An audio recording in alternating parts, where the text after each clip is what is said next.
IVM.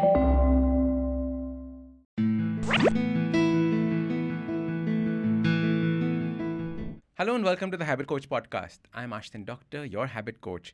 And today we're going to be talking about something that is, well, I would say a not so silent killer because it involves a lot of noise when it's happening. And we're going to be talking about sleep and sleep apnea.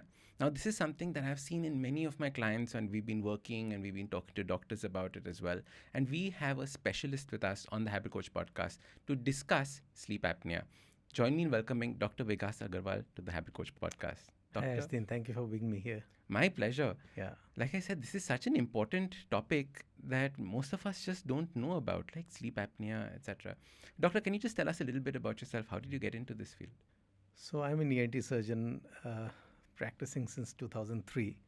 And around 2010, 11, 9, I would say, one of my relatives died because of sleep apnea. Oh. And she was in best of the hands and they could not understand what the problem was. And young. She was not very young, but she was not that old to die. Correct. And she died because of sleep apnea, which was undiagnosed and untreated in time. And that's when I thought that somebody had to do something about it. So around 2009-10, I started taking a lot of interest. And then in 2012, I think I did the first robotic surgery for sleep apnea in our country. And from then, I've been working dedicatedly on this subject. So we all understand snoring. Yeah. Every family has a snorer. And we laugh at that. Correct. But it's a dangerous proposition in many of the snoring patients that we do not know. And that's called sleep apnea. We just looked at them as an annoyance. We don't actually Annoyance. see this as a medical condition. Absolutely. So what is sleep apnea? Sleep means sleep. Apnea means stoppage of breathing. So when you stop breathing during sleep for some time, that's called sleep apnea. Okay. Now, if I stop breathing, how long can I stop my breath? 10 seconds, 15 seconds. But in sleep apnea, people actually stop breathing for 50 seconds, 1 minute, 1.5 minutes, to the point that their oxygen saturation goes down 40, 50, and they're at verge of dying when the brain wakes them up and says that wake, wake, wake, otherwise you'll die. Try to do something. If the brain forgets to wake, the person will die. Now, this is one of the most severe situations. But what is the commonest time that you have heard people having heart attacks and sudden deaths?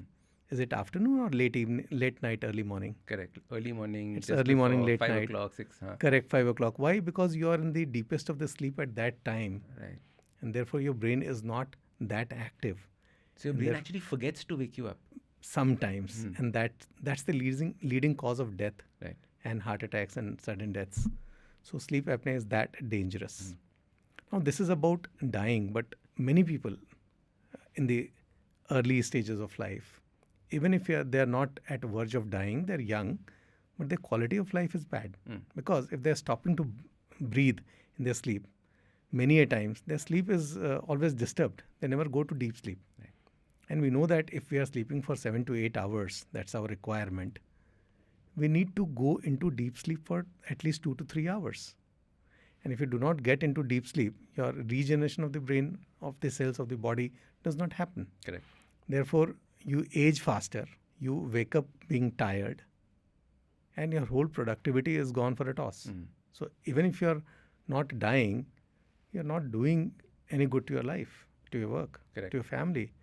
You're always irritated. You're honking in the traffic. When you come back home, you're yelling at your spouse, yelling at children, because you are not relaxed. Therefore, it's more of a lifestyle problem. You've not had a chance to repair. You did not have a chance to repair. Right, so your body is not growing the way it was supposed to be growing. The cells are not reproducing the way they're supposed to reproduce. Correct. And as a result, it's a slow death that's technically happening Absolutely. while you're alive right now. Absolutely.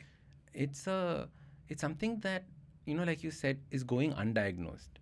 Why is it going undiagnosed so much? Yeah, because people go to their doctors and say that I'm feeling fatigued.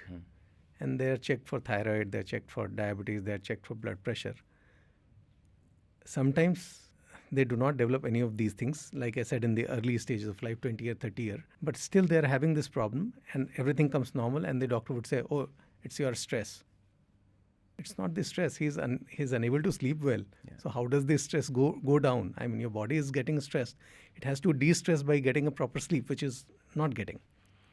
Then when you become 40 and 50, and then you have diabetes, blood pressure, now it is labeled on your diabetes and blood pressure and thyroid, and you're giving pills for that. How it will help? It's a effect. It's not the cause. The cause is your sleep. So we have to, so far, it had been put on these elements. Now in the last 15, 20 years, there's been a lot of work on sleep apnea. So when I started working, the awareness was almost zero.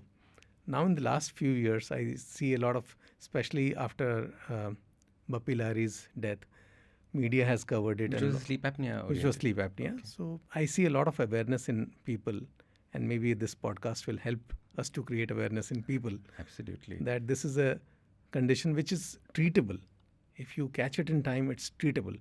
If you do not catch it in time, then obviously once it becomes very severe and you keep on becoming obese because of this problem.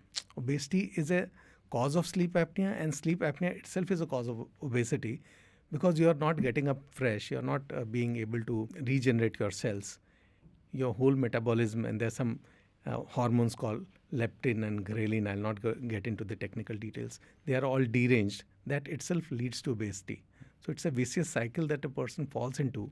And so I would say it's not a laughing stock. It's a pitiable condition that we should be looking at these people with, those who are snoring, especially heroic snorers, and those who stop breathing. Right. Their spouses should actually look at them. Correct. They're stopping to breathe. They are not getting up fresh. They should be definitely medically helped.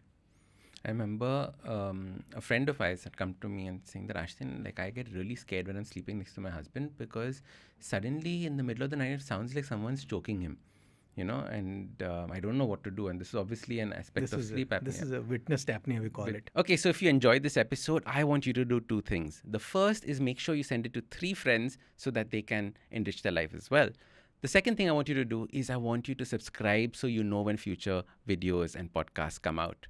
Now, if you want to follow us, we are at IVM Podcasts on Instagram, Twitter, etc. If you want to follow me, I am at Ashdin Doc on Instagram, Twitter, and everywhere else. You can also check out my books. They're available everywhere. Change Your Habits, Change Your Life, The Book of Good Habits for Kids, and One Habit a Day. Check them out now. IVM.